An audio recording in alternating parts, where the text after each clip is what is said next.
morning, everybody. Back at you again. Another episode of Epic Surf News.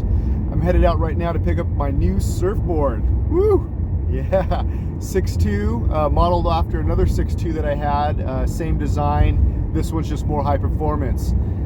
T.C Surfboards. Tony over there is hooking me up. You know, we kind of thinned up the rails and, you know, just basically thinned it all up. And that way I can kind of maybe mix in a little bit more of my shortboarding past into my new hybrid style surfing. So I'm going to get a couple pics of that and a little bit of video, and I'm going to pop that in for you, and you can check that out. In the meantime, what's up with new boards, different boards and different shapers and your surf crew, right? Of course, all my boys are heckling me for getting a similar board as the ones I've been riding. You know, if it wasn't for your surf brothers, I don't know who would get you advancing and progressing in your surf. But yeah, my buddies all go to different surf shapers. One in particular goes to Album. I mean, so he's just always at Album. You know, he sees how good I surf. He sees what I can do, but still he goes to Album. So, you know, it's a trip. Like, you know, sometimes people are with one shaper, and man, I've probably had, I don't know, 5 or 6 different shapers over my life, at least ones that I intentionally went to and or returned to, right, and got more board shaped from. And so yeah, my other buddy, he's doing T.C Surfboards, I think it's called, Eric Christensen. Hopefully I got that right.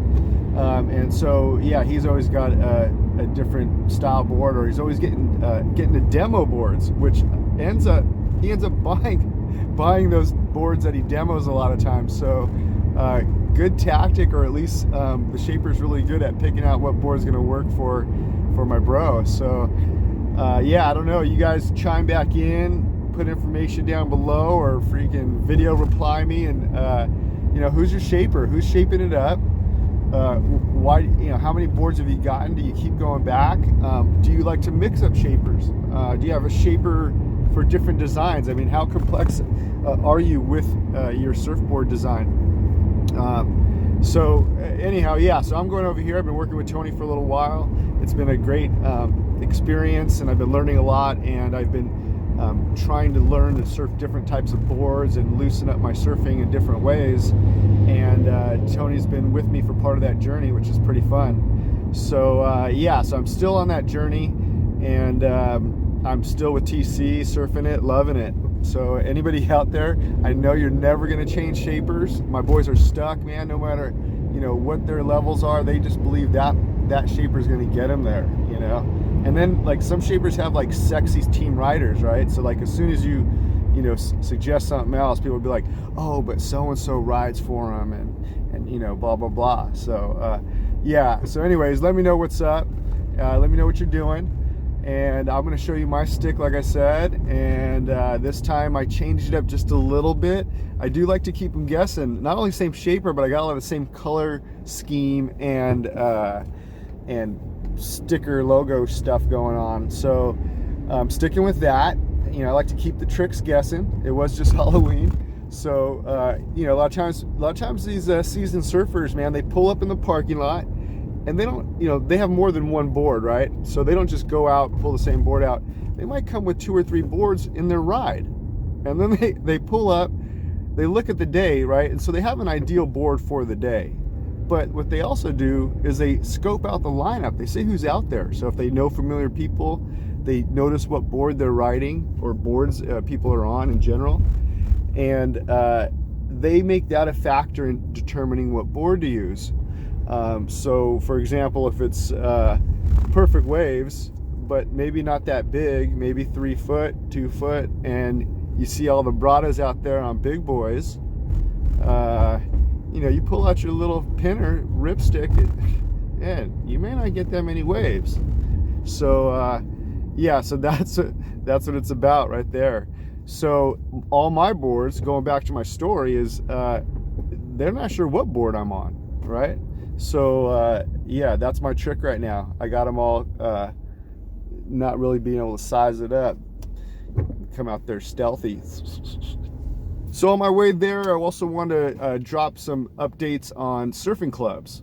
I'm part of the Oceanside Longboard Surfing Club, and that club had a couple meetings at the beginning of 2020, and then the Rona hit. And I didn't make those first 2 meetings, and then the club really hasn't met since then. The good news is the club has continued to do a couple things, trying to get the volunteers they can when they were able to do like a blood drive and a food handout type of thing as well. So, but there's been no events, there's been no other meetings.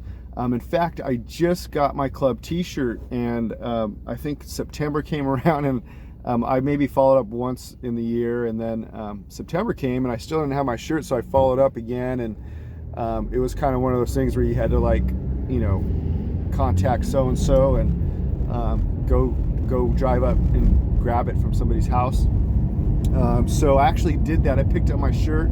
It's a purple or a Merlot style shirt, so different color, kind of cool. I don't know, we're gonna try it out. It's not usually a color I sport, but I'm gonna throw that bad boy on and see what's up. So yeah, so we basically had that. There might be some sort of outdoor social distant kind of meeting they might have, or surf that they might put together, but time's ticking. It's already November. You know, the holidays are coming up, and then the year's done. So I'm not sure what other clubs are out there. If you're part of a surfing club in a different area, let me know what's up, what's going on in your hood with your club. Are you guys doing stuff? What are your plans for next year? So I think Oceanside Longboard Surfing Club is trying to figure out how to and what to do in the coming months. So I'm gonna keep my fingers crossed, and hopefully, you know, maybe there'll be some scrimmages. How about like a surf scrimmage, right? Doesn't have to be like a major event. Just, you know, a guy with a whistle and a horn and a little notepad about, you know, who won what. So yeah, so everybody out there, clubs are a little slow. You might want to, maybe it's a good time to support the club. Give them a little breath of fresh air, give your dues, and help keep that moving. And then also throw together some ideas, or if you've got resources to help push something along, maybe you can help out.